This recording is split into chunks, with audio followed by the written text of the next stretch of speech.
You're about to watch what we call an extended clip of the Young Turks, and the reality is it's somewhere in the middle. It's a little longer than our YouTube clips, but it's actually shorter than the whole 2-hour show, which you can get if you're a member.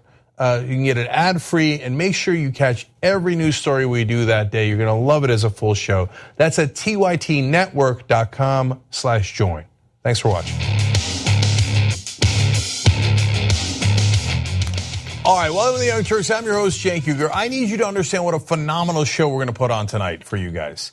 You know why? It's not us, it's you. No, it's not us, it's the news. The news is phenomenal. Every day it surprises me a little bit, and today it surprised me a lot. In just a little bit, I'm gonna give you UFOs. I'm not kidding. And now the world has changed. Anyways, and I've decided after reading the news today that 2018 is going to be mind-bending. If you thought 2016 was crazy and 2017 was mental, wait till you get a load of 2018. Okay, so all right, later in the program, the world is so topsy-turvy that Aaron Burnett had a shining moment on television. We're gonna tell you about that. A guy trying to become a federal judge did not have a shining moment. You're gonna see that in a little bit. And then I'm gonna tell you what a WOFA is and how you're gonna be involved in a WOFA, and you're gonna love WOFA. I'm gonna tell you about how there's a new insane conspiracy theory, of course, on Fox News Channel, and that one doesn't even have anything to do with UFOs. I'm gonna tell you about how Elizabeth Warren has responded to TYT stories. I'm gonna tell you, if I have time, I'm gonna pick apart Jimmy Dore. What? Whoa, interesting. Okay, you're gonna want to catch this whole show. And then Michigan has a wonderful experiment in democracy. What is going on? There's even good news on the show today. All right, now, by the way, it's a perfect moment that if you don't have Young Turks membership yet, and sometimes, of course, you're gonna miss parts of the show, and it's a 2-hour show, and then there's a post game and all that, and then there's old school and aggressive progressive. So get the gift of membership, either for yourself or for a loved one. $25 gets you 3 months. Try it out. Have them try it out. I think they'll love it. tytnetwork.com/gift. Okay, let's go over here and do UFOs. Apparently, the Pentagon had a fascinating project called Advanced Aerospace Threat Identification Program. Now, if you're the Pentagon, you're going to want to identify threats in the air. That makes sense. So were they trying to identify Chinese or Russian threats? No. Indian, Pakistani? No. UFOs, alien threats. Awesome. This whole story is made of awesome. At the end, I'm going to show you a video of UFO. I think, and apparently the US government thinks. Hold for it, because you want all the details of this amazing story. So New York Times wrote this. They explained that there was actually a group, and it was run by a military intelligence official, Louis Elizondo. I'm gonna give you clips from him too in a second. On the 5th floor of the Pentagon C ring, deep within the building's maze. Already it's cool. From now on, anything that's secretive, I'm gonna say that's on the 5th floor of the C ring. Okay, which is great. Okay, now they explained that this program ran for a little while, and it might still be running, and that the Pentagon had looked into this in the past. So let me give you details. The Defense Department has never before acknowledged the existence of the program, which it says it shut down in 2012. But its backers say that while the Pentagon ended funding for the effort at that time, the program remains in existence.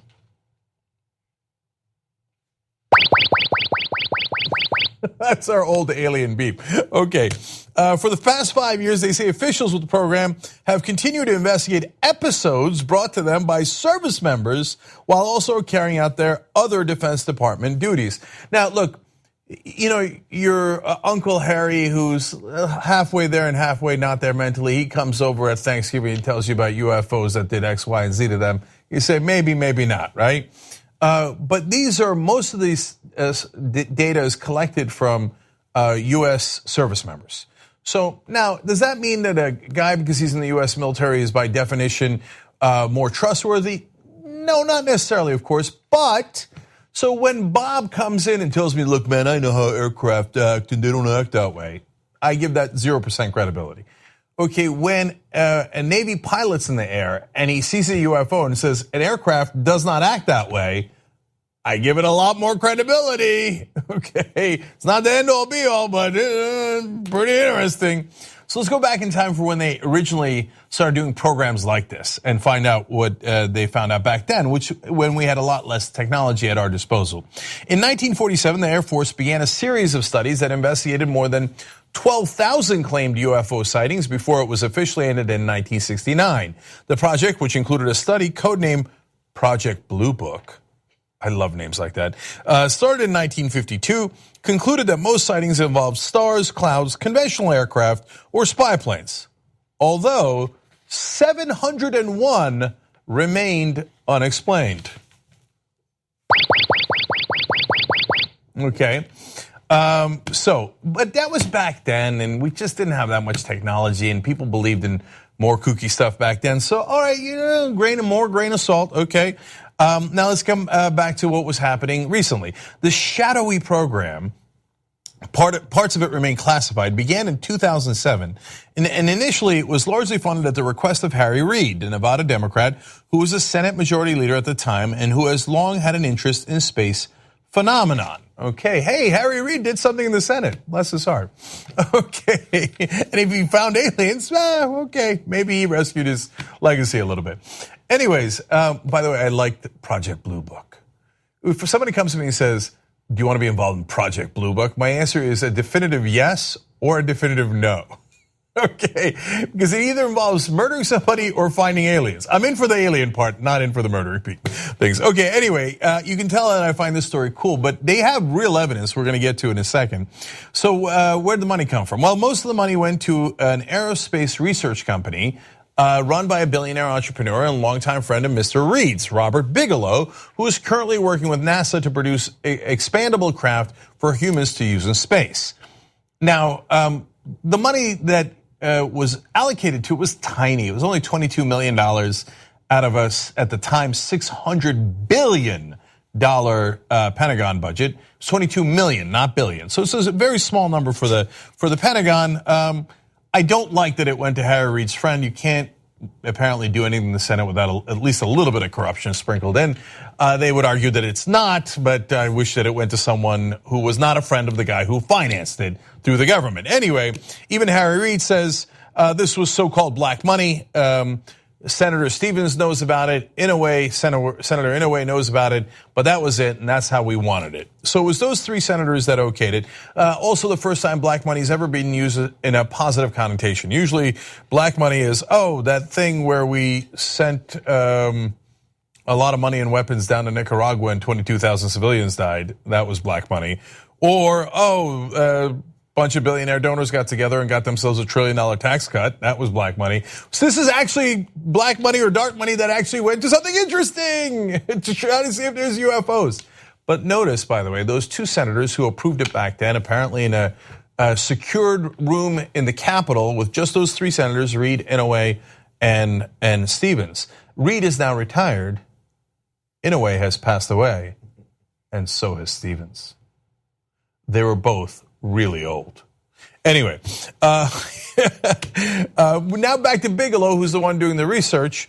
You might have seen him on 60 Minutes. He's very wealthy, and he's certainly very positive about whether there are alien forces on this planet and whether they've reached out to us. He explained that he was, quote, absolutely convinced that aliens exist and that UFOs have visited Earth. Let me break down that sentence for you guys, because do aliens exist? Almost certainly, 99.99999% chance, and you could keep going with those nines. Because what? We're the only thing in the whole universe with billions upon billions of stars and galaxies and planets. We're the only sentient life forms in the universe? That's preposterous. Almost certainly not the case. And it's egotistical to think that it would be the case. And I would argue borderline ignorant. Whether they visited Earth, the second part of the sentence, is a completely different matter. And that requires evidence. And previously we had not had it. So let's dive in a little bit more. We're working our way towards the video here. Working with Mr. Bigelow's Las Vegas-based company, the program produced documents that describe sightings of aircraft that seem to move at very high velocities with no visible signs of propulsion, or that hovered with no apparent means of lift. Interesting. Now, look, this guy is convinced that aliens exist. I don't know if he became convinced because of the project or he was convinced before the project. That would affect his credibility a little bit. But remember, they're gathering the evidence largely from U.S. Military members and other credible sources, okay? Officials with the program have also studied videos of encounters between unknown objects and American military aircraft, including one released in August of a whitish oval object about the size of a commercial plane, chased by two Navy FA-18F fighter jets from the aircraft carrier Nimitz off the coast of San Diego in 2004. Now, that stuff's real, man. So you do that information whatever you like. Let me just give you a couple more facts before the video. They said they collected metal alloys and other materials that Mr. Elizondo and program contractors said had been recovered from unidentified aerial phenomena. I don't know how they know that it was recovered from those UFOs, if they know that. But boy, that's interesting. Also, researchers studied people who said they had experienced physical effects from encounters with the objects and examined them for any physiological changes. But remember, a lot of this is still classified, so we don't know if there were any physiological changes or what the results there were. The program collected video and audio recordings of reported UFO incidents, including footage from a Navy FA-18 Super Hornet showing an aircraft surrounded by some kind of glowing aura traveling at high speed and rotating as it moves. And ladies and gentlemen, buckle up, brace for impact. This appears to be a U.S. military plane and its crew coming into contact with an unidentified flying object. Watch. We need to talk about a relatively new show called the Republic, or UNFTR. As a Young Turks fan, you already know that the government, the media, and corporations are constantly peddling lies that serve the interests of the rich and powerful.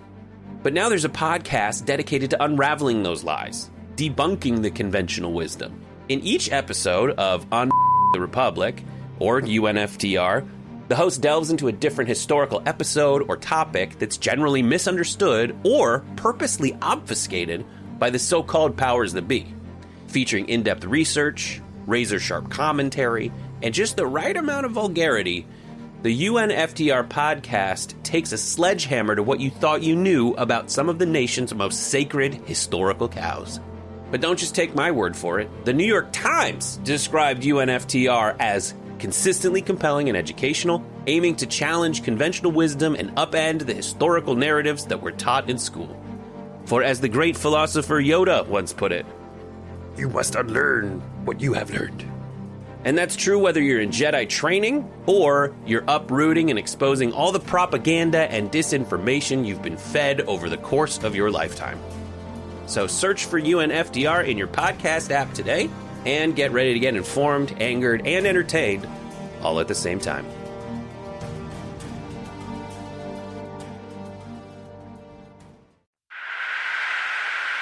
Dude, this is a fucking drone, bro. There's a whole fleet of them. Look on the ASA. My gosh. They're all going against the wind. The wind's 120 knots to the west. Look at that thing, dude.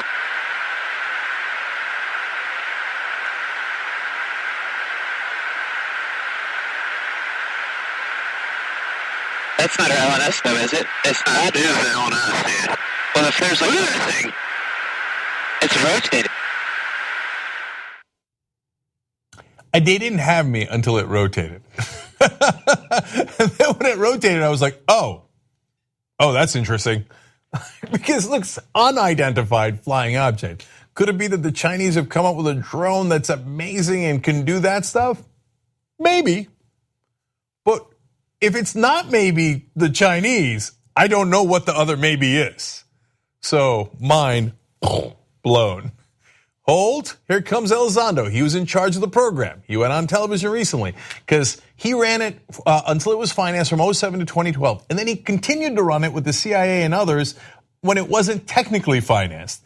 Finally, in October, he was frustrated that Defense Secretary Mattis was not giving it the support that it needed. So he resigned and now has come public. Let's listen.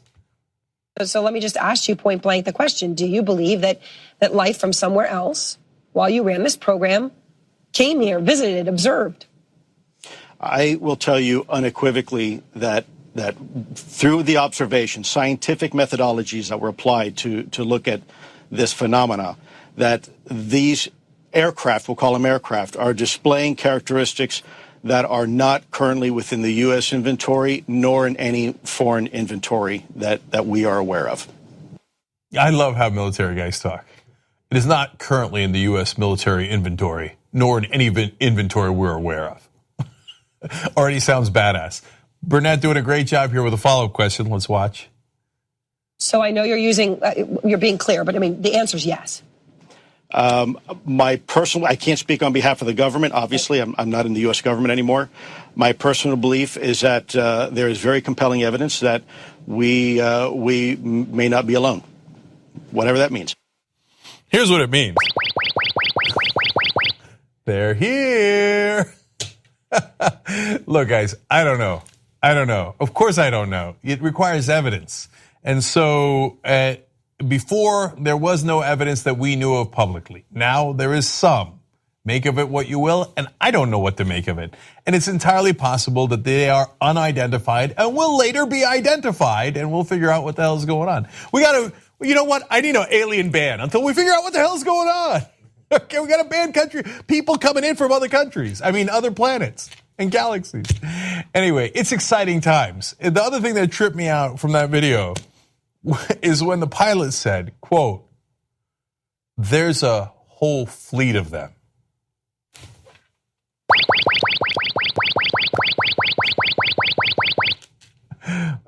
Wow. That's all I got to say about that. Man, could you imagine? Okay, I don't know how I'm going to beat that story. Let's just end the show. And we don't have to worry about politics anymore. Commander Calgon, take me away. That's old school reference to a commercial. Anyway, some of you will get that. So, all right, I got to go on with the show. I'm sorry. I got to go on with the show. All right, but you guys are going to love this story too. Okay. So Trump has been putting up some ridiculous judicial nominees. I'll tell you more about some of them after the videos, but you're going to love the videos. This is one of them, Matthew Petersen. He largely worked at the Federal Election Commission, which means that he mainly did nothing with his career. Those are the people who refuse to investigate dark money and also the questionable corruption that happens in the country. But he was getting questioned by Republican Senator Kennedy from Louisiana, so he probably thought, well, this isn't going to be a problem. He's going to give me a bunch of softballs. We're on the same team here. Turns out, not on the same team. Kennedy did not give him softballs. Instead, he came with another thing that you use in baseball. It's called a bat. So let's watch. Have any of you not tried a case to verdict in a courtroom? Mr. Petersen. Have you ever tried a jury trial? I have not. Civil? No. Criminal? No. Bench? No. State or federal court? I have not. Okay. Have you ever taken a deposition? I was involved in taking depositions when I was associate at Wiley Ryan when I first came out of law school. Have you ever? How many depositions? I'd be struggling to remember. Less than 10? Yes. Less than 5? Probably somewhere in that range. Have you ever tried taking a deposition by yourself? I believe no. Have you ever argued a motion in state court? I have not. Have you ever argued a motion in federal court? No. At TYT, we frequently talk about all the ways that big tech companies are taking control of our online lives, constantly monitoring us and storing and selling our data. But that doesn't mean we have to let them. It's possible to stay anonymous online and hide your data from the prying eyes of big tech. And one of the best ways is with ExpressVPN. ExpressVPN hides your IP address, making your activity more difficult to trace and sell to advertisers. ExpressVPN also encrypts 100% of your network data to protect you from eavesdroppers and cyber criminals. And it's also easy to install. A single mouse click protects all your devices. But listen, guys, this is important. ExpressVPN is rated #1 by CNET and Wired magazine. So take back control of your life online and secure your data with a top VPN solution available, ExpressVPN. And if you go to expressvpn.com/TYT, you can get 3 extra months for free with this exclusive link just for TYT fans. That's expressvpn.com/TYT. Check it out today. That last thing my senator was here. Yeah. Look, that was so bad. I started to feel bad for a Trump nominee. I was starting to get embarrassed a little bit, oh, stop hitting him, man. It's like when the Jew bear was pounding on the bat in the cave before he came out and he got the Nazi and in Inglourious Bastards. I'm like, oh man, no, don't hit him again. Don't hit him again. He's going to hit him again. Watch. When's the last time you read the federal rules of civil procedure? The federal rules of civil procedure, When's the last time you read the federal rules of evidence? The federal rules of evidence all the way through would, comprehensively would have been in law school. Yes. Can you tell me what the Doe-Bear standard is? Senator Kennedy, I don't have that readily at my disposal. Do you know what a motion in limine is? Yes, I haven't. Again, my background is not.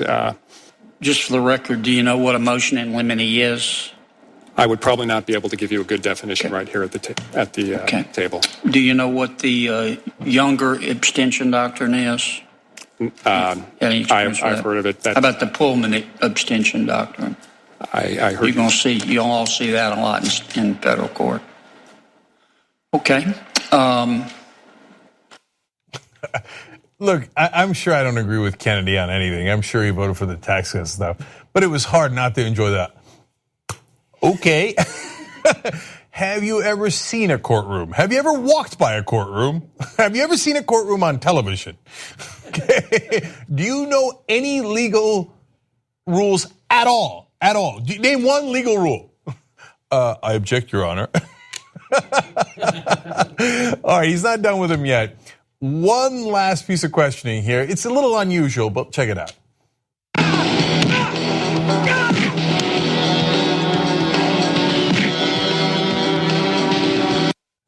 Okay, all right, fine. That wasn't Kennedy and Spencer, okay? Or Petersen.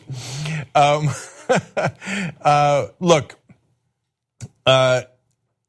Petersen would have been 1,000 times better off just saying, Senator, these are great questions, but I'm not a trial lawyer. You're absolutely right. I'm not a trial lawyer. I had different legal experience, and I hope that I can apply that to the bench. But he didn't have enough sense to say that. Instead, he kept going, no, not at this time. I mean, kind of in law school, though. Oh, those are bad answers. Those are really bad answers. So what has happened now? Well, Mr. Petersen has withdrawn his nomination, and the president has accepted. And oops, there he goes. Kennedy says that Trump called him and was like, well, it's a good job for you to find the problem ones. That's what you're supposed to be doing. No, your job is to pick good nominees. It's not to pick a bunch of guys who have never seen a courtroom and then hope that for once a Republican senator does the job. So, oh God, he's such a child. Anyway, Petersen, again, I feel a little bit bad for him, had this to say, I had hoped that my nearly 2 decades of public service might carry more weight than my 2 worst minutes on television. Well, that's not really how it works. So, and look, if you're going to be a great judge and you're up for a really important judicial position there, you have to be able to put together an argument. And I know that you're not a trial lawyer, but you could have defended yourself a little bit there and talked about what experience you do have. So that did not go well and didn't give a lot of faith to, I think, the American people that you had this thing figured out. Petersen is Trump's 3rd district court nominee to get derailed over a lack of qualifications. Brett Talley, a 36-year-old lawyer who had never tried a case and earned a rare and unanimous not qualified rating by the American Bar Association, withdrew his nomination last week Jeff Mateer, who had described transgender children as evidence of Satan's plan, is not moving either. Okay, so those other two guys are way worse, and thrilled that they are not moving forward. Petersen, I mean, I hope he finds a job where he does something. I mean, his real job at the FEC, that if you don't know, the Federal Election Commission has let corruption run rampant. They almost never take any action. Maybe part of the reason why Petersen hasn't learned anything in those last couple of years. Anyway, again, nonetheless, even though he's a Trump nominee who's unqualified, I feel a tiny bit bad for him. Maybe it's the lib in me seeing him get pounded like that. But the other guys I don't feel bad about at all. And you shouldn't feel bad for Trump overall, because finally, let me share this fact with you. The Senate confirmed 12 of Trump's circuit court judges this year, more than any president has gotten in their first year since those courts were created in 1891. That's in addition to putting Neil Gorsuch on the Supreme Court and getting 6 district court nominees confirmed as well. And so, by the way, the reason for that is not because Trump is a master at getting nominees confirmed. It's because the Republicans blocked everything Obama was doing the last 2 years. So there was this huge backlog of judicial positions that needed to be filled. So as soon as a Republican came in, the Republicans were like, all right, great, now let's confirm all the judges. And the Democrats, who had been blocked all along, of course, couldn't figure out how to block any of these judges, other than ones that the Republicans on their own, like Kennedy, decided this is too embarrassing to go forward. So I'll help the Democrats block him. Otherwise, the Democrats, in their usual incompetence, couldn't get anyone blocked. And so that's why Trump has had so much success, even though he's clearly not even vetting the candidates. Oh, what's his standards? Is he a right-winger? Does he have good blogs? Is he good with words? He's got big words? Oh, I like big words. And most importantly, is he loyal to Trump no matter what? And that's his main factor that he's looking at for qualification, and why some of them are an absolute disaster. And unfortunately, far too many of them have already been confirmed. Think about the implications with this. So John Kennedy, I think, even stumbled into questioning this guy to find out how absolutely unqualified he was. Because he asked the 5 people that were up there, he goes, have any of you guys ever done this? All of them had except for him. So Petersen's the one who raised his hand. Then he honed in and is like, oh, well, let me ask him more questions.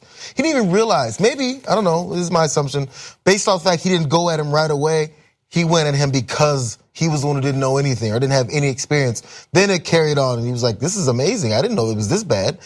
And then on top of that, think of the fact that all these guys get rushed through. So how many other unqualified people in every level of this administration's tenure so far is absolutely unqualified and has no idea what they're doing, Omarosa. So these things happen all over the place, and it just goes unvetted or unanswered. We don't see all the 2 minutes of the worst television, but it probably happens a lot more than we even know. Yeah, no, you're very right about that. Although Kennedy had definitely laid an ambush. He was waiting in the cave. And Aldo the Apache knew he was in the cave and that he was going to come out. I don't know if you saw the movie. But anyway, because he was ready with the in limine stuff. He had those questions ready to go. And to be honest with you, I'm theoretically a lawyer. I don't know what the motion in limine or lemon drops or whatever it is either. So, but I was not appointed to a federal bench, right? And if I was, I'd have studied. Okay, all right. Now, let's move forward. I got one more judicial story for you guys. Okay. This is an unbelievable story. I know that you get that a lot in the Trump era, but it's still shocking. And it's quite unbelievable, but you should believe it. The reason is this is one of the best sourced articles that I've seen in a while. It's in the Washington Post. They had 11 different sources. Mitch McConnell and other Republican leaders were in the room when Trump made these comments. And so apparently there was a lot of congressional leaders, and they all confirmed. And at the end, there's a kind of a tacit admission from the Trump team about it too. So what's the story? Well, Washington Post starts explaining by saying this. For nearly 8 months, President Trump has boasted that appointing Neil Gorsuch to the Supreme Court ranks high among his signature achievements. But earlier this year, Trump talked about rescinding Gorsuch's nomination, venting angrily to advisors after the Supreme Court pick was critical of the president's escalating attacks on the federal judiciary in private meetings with legislators. What? No, really? After he nominated him, because Gorsuch wasn't quote unquote loyal enough to him, as you're going to see, he thought about rescinding it. Wow. Just when you thought he couldn't get any worse or any more childish.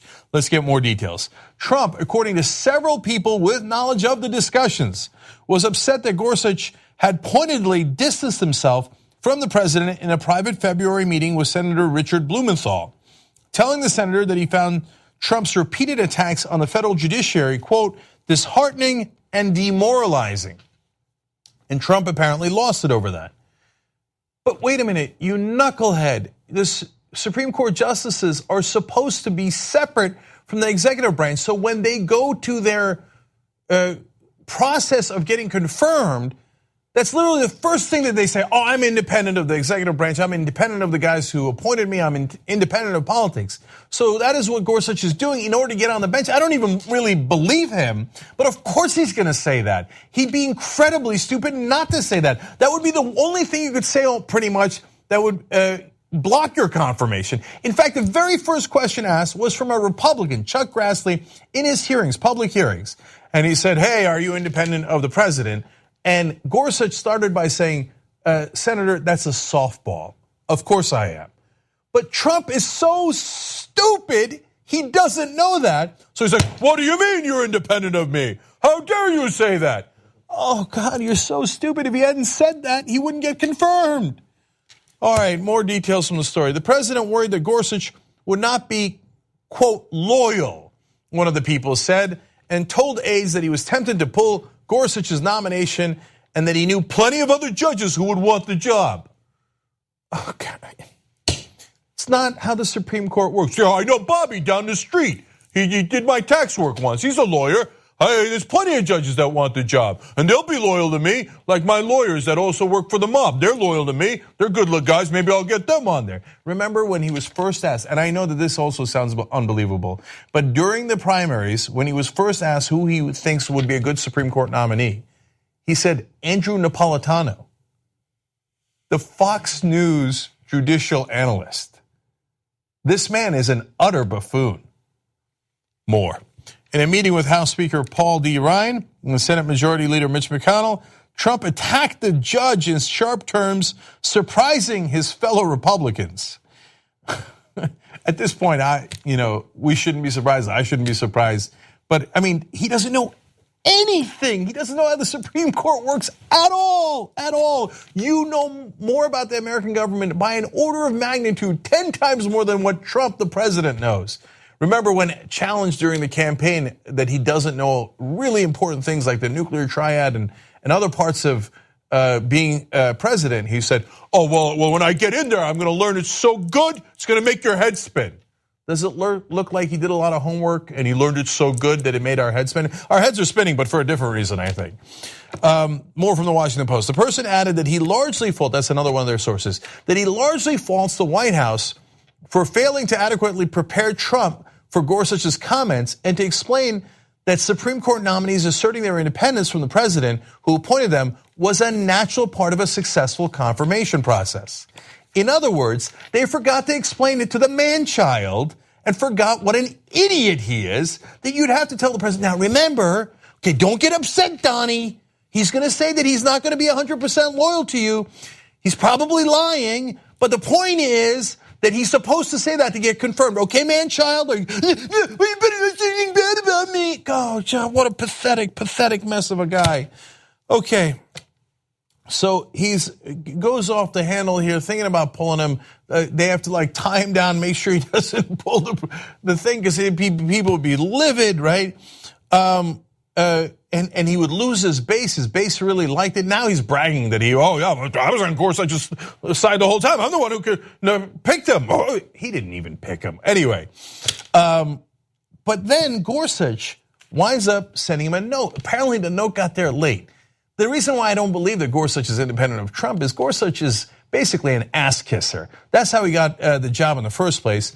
You have to remember the main thing about Gorsuch, the one thing that made him stand out and why corporate America picked him and handed him to Trump, is that in one case, he's been pro-corporate in almost every case, right? But in one case, he said a truck driver should freeze to death if his corporation asked him to. Otherwise, he should be fired. every other judge, there was nearly a dozen judges that looked at that case up and down the judicial system in America, and they said, no, the guy doesn't have to freeze to death. And Gorsuch says, if a corporation says you freeze to death, you shut up and you freeze to death. That's who Gorsuch is. So you think he wasn't going to kiss Trump's ass? He's been kissing ass his whole career. So it turns out he did send him a note, and the note said, this is to Trump, your address to Congress was magnificent. And you were so kind to recognize Mrs. Scalia and remember the justice, referring to Justice Scalia who had passed away, and to mention me. My teenage daughters were cheering the TV. Okay, I know they have to write pleasant notes to each other, and I know that you have to write stuff like that, otherwise Trump will get mad and throw fits and maybe end your career. Aides said Trump did not immediately receive the note, but it was retrieved by Legislative Affairs Director Mark Short and then viewed by Trump on March 10th, helping ease his concerns. So earlier in March, he's livid because he said one little thing against Trump, Gorsuch did, but it turns out he knew it and he had sent a note, oh my God, don't worry, I love you and I love your ass and I love everything about it. Believe me, I'll serve you, master. So then he gets the note and he's like, oh, okay, that's better. Now, Mark Short, that same guy who retrieved the note, pretty much admits it when he says, the process obviously caused frustration, but that frustration was compounded by the fact that Gorsuch had sent him a personal letter that he never received. In other words, yes, this story is entirely accurate. He threw a little fit, like the child that he is, and nearly pulled Gorsuch. But when he got the ass-kissing letter, he thought, oh, that's much better. Now he respects me. This guy is totally Joffrey. He just is. He's like a petulant child. And so this is what he was thinking of doing with the Supreme Court pick. God knows what else he would do and what kind of danger he poses to all of us. But don't say you weren't warned. The president is an unreal character with incredibly low IQ, paper-thin skin, complete narcissist, petulant, immature, and an absolute disaster. Young Turks. Thanks for listening to this podcast. You're only halfway through, so hold, stay right here. Just want to remind you, if you want to get all 5 segments of the Young Turks commercial free, these are just 2 of them. Every day we do it. So go to tytnetwork.com/join and you get the whole 5 segments, 2 hours, ad free. Do it now. All right, back on the Young Turks. A couple of quick tweets for you guys. Left of Center says, you can't fight crazy with nice, and the far right is fucking crazy. So when you look at the Kevin Jackson of the world, it does appear that way. Ray for Madness says, the right has its conspiracy theories about a coup on Trump by the intel agencies. The nominal left has its conspiracy theories about Putin staging a coup in America. I've seen more evidence of the former, but neither rise to any level of serious credibility. Yeah. Okay, agree to disagree. Look, I'm not talking about Putin doing a coup. A coup is an actual physical act involving usually tanks and force and violence. But I know there's some of you guys out there who still don't believe in Russian interference in the election or otherwise.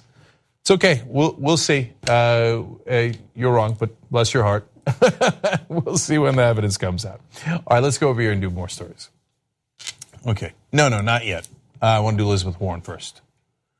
I'll get to Jimmy in a second. Okay. So TYT Investigates has been doing a great series on how companies that are claiming that they're going to create jobs with the giant tax cuts that they're getting aren't actually creating jobs, and they have no intention of creating jobs. And first in that series was featuring UPS and FedEx.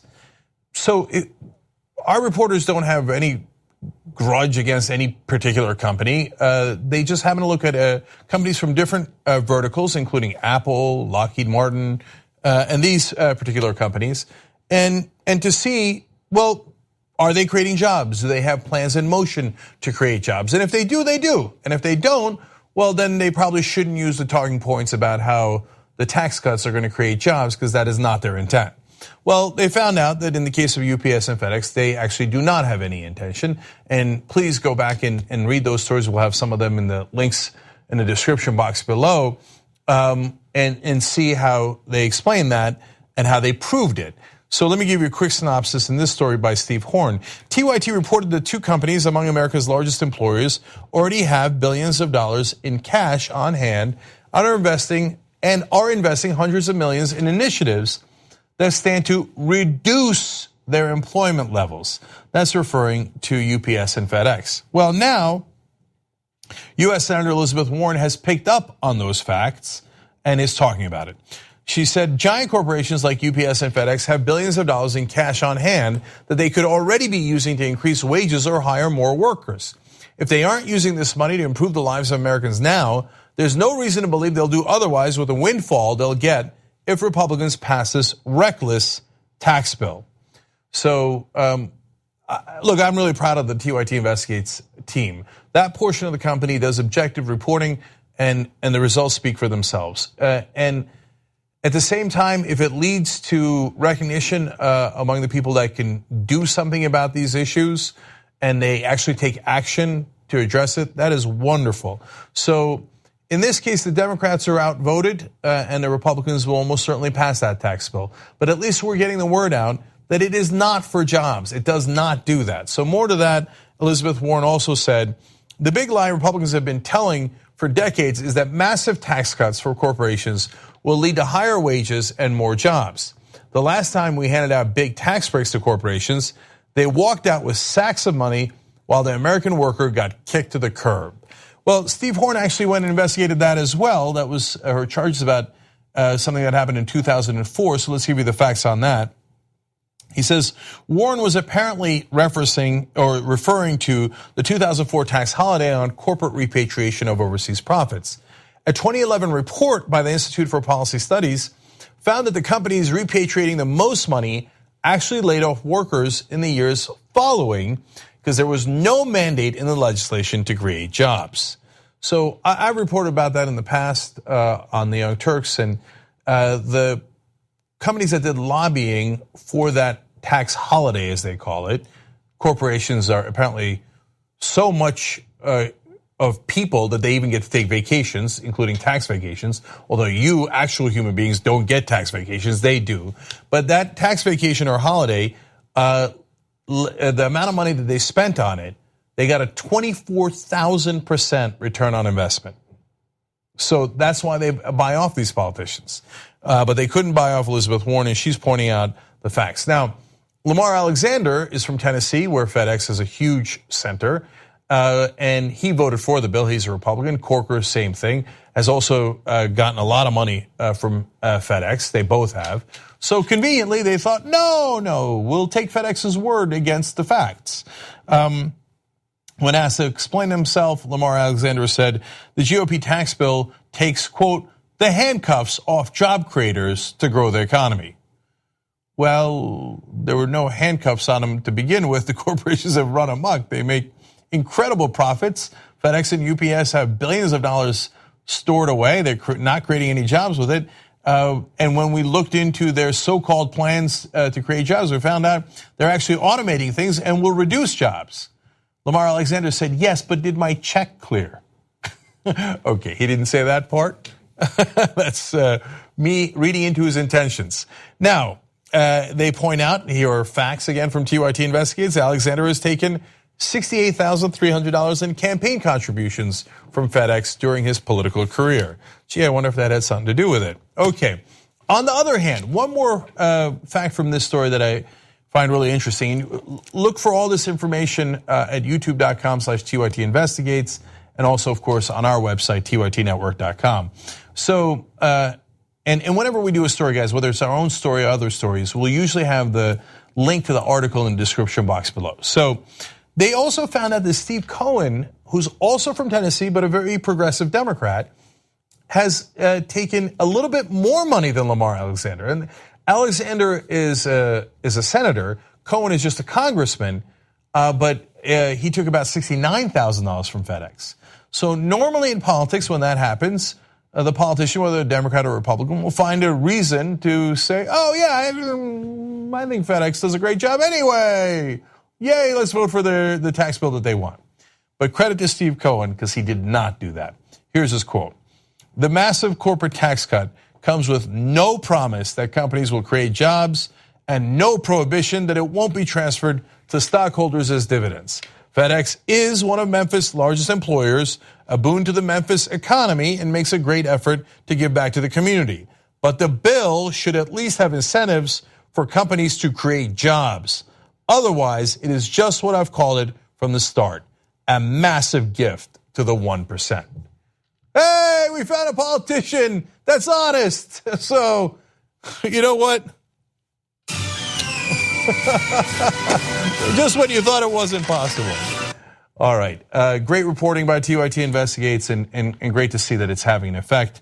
And as always, thanks to the Young Turks viewers who made that team possible. Okay, now, last story for you guys. This was just fun, okay? So we covered the 2016 elections together here at the Young Turks, and a lot of different hosts were involved, and Jimmy Dore was among them. Jimmy does a great show on the network. You should check it out. The Jimmy Dore Show, of course, you can find it on YouTube. You can find it as part of the TYT network. There's another host on the TYT network. It's Con Kolinsky. He hosts Secular Talk, another great show. Please check that out. We'll have links down below to both those. In fact, we also have links at this eye. If you move your mouse to the eye in the corner of your video, if you're watching on YouTube, that also has the links. If you're watching on Facebook, the links will be in the comment section. Anyway, Kyle sends me an email just a couple of days ago saying, hey, Cenk, did you see this old clip from October of 2015? I said, no, Kyle, I hadn't. He's like, you're going to want to see what you and Jimmy bet on. And I was like, ooh, I think I do want to see that. So Jimmy was convinced that Trump couldn't win the election. Now, to be fair to Jimmy, he's a great guy, love the guy, okay? In October of 2015, Jimmy was not alone. Nobody thought that Trump could win the election. The primary voting had not even begun yet. They began voting in January. So all that has happened in October of 2015 is some of the Republican debates. So we had just covered one together because we do all those debates live here on the Young Turks. And we were doing analysis when this happened.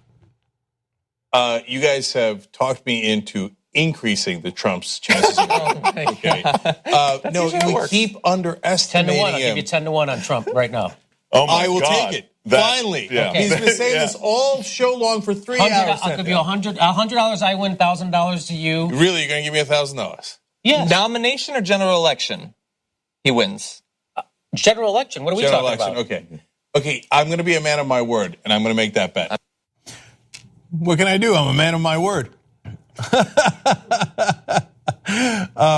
So now I explained why I thought that was. Now the other guys were saying no, he's got no chance, and the more they said it, the more I thought he had a chance. Now, as you'll see in this explanation, not all the details about the policies came to fruition, but the general idea was right that people were underestimating Trump's chance of winning because politics is actually simpler than people realize. Anyway, here we are back in October of 2015. Here was the conversation. That's it. I'm moving him up to 12.5% chance of winning. The whole thing. I had him at 0 for the nomination. I had him at 1% for the nomination. I had him at 5% for the nomination. Tonight I'm moving him up to 12.5%, not for the nomination, but for the general election.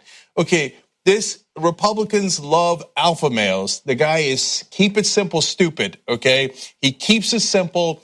So that kind of braggadocio, clear bully that you hate, John, lack of intellect, lack of any substance, they love. You're underestimating Donald Trump's ability to change all of his positions.